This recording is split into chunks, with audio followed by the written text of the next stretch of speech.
Hey folks, so welcome back to Wooden Tool Company channel. Welcome back to my shop.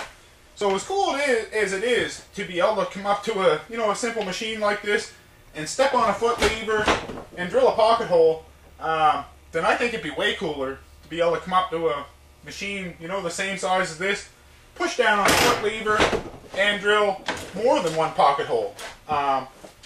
So that's what I'm working on in this video. I've been spending some time working on a faster way to drill my pocket holes. And I'm just going to take a minute and explain to you what's been going on. I've got a huge job ahead of me, believe it or not, folks. Imagine having an apartment building to do the kitchens for and having 26 of them in the apartment. And, I figure there's probably close to 1,200 pocket holes or 1,000 in each one. So, I'm pushing, 30,000 pocket holes, which I'm going to have to drill, and all just in a couple of months, too. So like I said, as cool as it is to be able to come up to this thing and push down on a foot lever and drill a hole, I'm sure by the end of 30,000 I'm going to be sick of it, as you can well imagine. And plus that's only just in the next couple of months, So what I'm going to do, what I'm planning on doing, is if you've seen my other videos to do with my pocket hole machine, I did think for just a few minutes about doing a version that, I'd be able to, if you guys have been watching the videos, then you'll know that I'm pushing on a foot paddle, and what it does, if you've got one of these regular jigs, it's closing the clamp first, then with the rest of the push of the foot paddle, it's drilling the hole. Well, there's the movement here that I was going to try to play with here. As you can see, I was going to try to make it so that, when this thing, when it pushed back or, pulled ahead, I guess it would have to, of some sort there, then I was going to try to turn a little set of wheels and make it move a certain amount, make the material move a certain amount, and then I was going to, then it would, then it would just have to be just push on a foot paddle, or put a motor on it, and then you just, start it into this thing, and it would just, drill it by itself. Well, what I found is what I'm finding is my holes are so far apart for the most part, and but the closest ones I have are 2 5/8 of an inch apart, and that's in my 12-inch panels. If you've watched my videos on how I build my 12-inch panels that I use for my upper cabinets, then what they have is, to hook the top and bottom into the sides, I use 5 pocket holes on each end. And what them holes are spaced, like I said, if I measured, that 12-inch space, measured them 5 holes when I get them lined up just right, it works out that they should be 2 5/8 of an inch apart. I'll start them 3/4 of an inch in from the edge, and I'll finish it 3/4 of an inch in from the edge, and one right directly in the middle of that 12-inch piece, and then 2 centered between the other 2 screws on the outside edge. So for a total of 5 pocket holes, spaced that far apart. So if I was to try to do that, folks, if I was able to dial something in here, if what would be the problem would be, is if them wheels slipped a little bit, then it wouldn't finish off right, therefore it wouldn't, it wouldn't be as good a job, because I found that 3/4 of an inch in from the edge was kind of the closest I want to go to that edge before it'll start splitting it.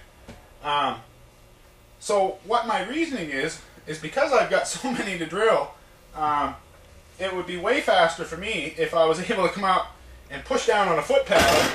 If I had a 12-inch panel in there, if I could get, 5 pocket holes at once, then it would be worth my while to invest some time in it. I could see it working rather than this little set of wheels, because things would split. Because for the rest of my cabinets, all it is I'm allowing a little bit more spacing on my cabinet. So for example, with a 24-inch bottom piece for a bottom cabinet, the 24-inch stock, then I've been putting 7 holes across for that 24 inches. But what I'm finding is now that I've been contemplating on how I could make it quicker and make it so that my spacing was more even, then I could, instead of using 7 screws, if I had a 5-hole machine set up right, then I'd only end up with putting 3 more screws, which wouldn't be a bad thing, hooking melamine together, for each time. And then all it would take, instead of 7 holes, I'd have to do 2 cycles, drill and drill that 12 or 24-inch panel would be done. If I was able to do 12-inch with 5 holes, I'd just be able to put it in, drill, flip, drill. Like, you can imagine how much time it would save me. But I don't really want to spend a lot of money on it, as you can well imagine either. You guys know the way the economy is, it sucks. What I'm finding I'm competing against is, you know, a boatload of stuff comes in and it's, you know, they're selling kitchen cabinets in my backyard.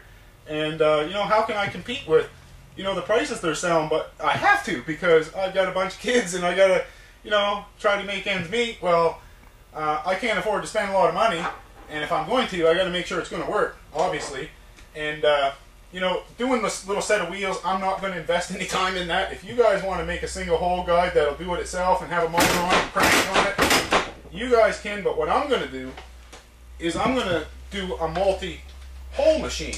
And what I've got here is I've got my drills. I went and got a bunch of drill bits, new drill bits, and I bought a bunch of stop collars, and I bought a handful of bushings. It wasn't that much money.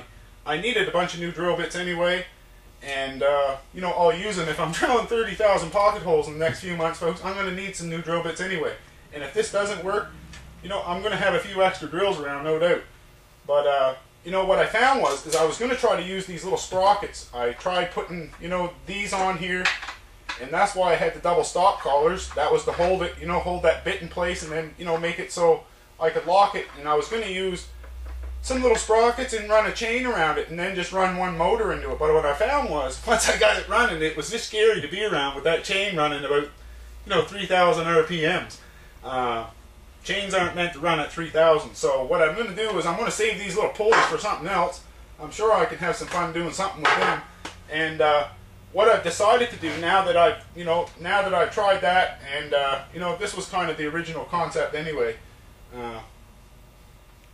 What I'm going to do is I'm just going to use drills. I found these bits are 2 5/8 of an inch apart, and that's the spacing. That's the minimum or the maximum I could have went apart, and to make that 12-inch panel work. Everything else is just going to have a few more pocket holes in it, which is no problem. It'll make it stronger anyway. And if I'm going to drill them in half the time, it'd be worth a few extra drywall screws, basically, folks. So I'm just trying to think if I missed anything on this. I'm just kind of eager to go get some new drills. Now I got to try to track down 5 more drills, basically, because I got to have one of them I've got to keep for drilling around the shop, and then I'll need, you know, I'm planning on doing 6 or maybe even 7. 7 would be the ultimate. 7 would still fit in the same cabinet, and have what I would like to have. The wish list would be on this, folks, is to have it, you know, drilling 6 at a time if I want it to, or 7, sorry, at a time when I need it to, and then I could have it so I could drop a pin, you know, it's got to be down to just drop a pin, and then, you know, flip a switch off, and then I'd be down to just a single hole machine, pushing on a separate foot lever that was there for myself, and go from there. So what I'm going to do now is I'm going to head out and see if I can't track down some more drills, and I'm going to try to tape this whole thing too, show you guys as much of this going together. And yeah, and then folks, if I get it that far that I got my drills, you know, all coming down, and I've got, you know, 2 or 3 clamps clamping, and you know, this thing is down to just pushing on a lever and drilling them all, then I might put a motor on it, because it wouldn't be hard. All I'd have to have is a crank pushing down, just a slow spinning, and then it would be just a flip a switch, and this thing would go through its drill cycle, and you know, I'd be drilling them a whole bunch faster. And I'm guessing that I'd be still having fun drilling after 30,000 holes. So you guys keep tuning in. Hopefully you like this video, and hopefully you look for the next little part in this series.